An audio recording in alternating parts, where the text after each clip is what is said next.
আমার সন্তানকে কিছু মানুষ পছন্দ করে কিন্তু আমাকে পছন্দ করে না। আসলে এই ব্যাপারটা দেখে আমার খুবই হাসি পায়। যে আমাকে দেখতে পারে না সে আমার মেয়েকে কিভাবে ভালোবাসবে?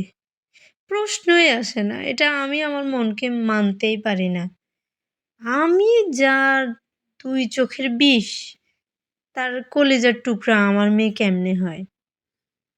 এটা লোক দেখানো ছাড়া কিচ্ছু না। এটা এক ধরনের ঢং, নাটক ছাড়া কিচ্ছু না। ভাই নাটক করলে, অভিনয় করলে ওই যে মঞ্চে গিয়ে করেন যেন লাখ, লাখ মানুষ দেখে কিন্তু আমার সামনে না। ঠিক আছে? আমাকে যে পছন্দ করে সে আমার মেয়েকেও পছন্দ করবে।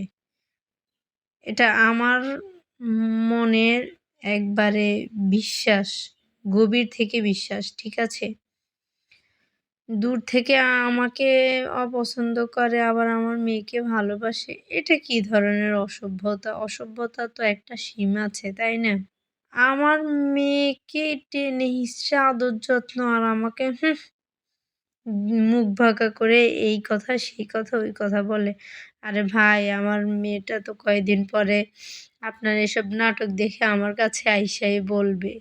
তখন আপনার এই ভোলাভালা চেহারাটা কই যাবে যে তখন কি আমার মেয়ে কি মনে, মনে ভাববে যে আমাকে তো ভালোবাসে, আমার মাকে কেন ভালোবাসে না?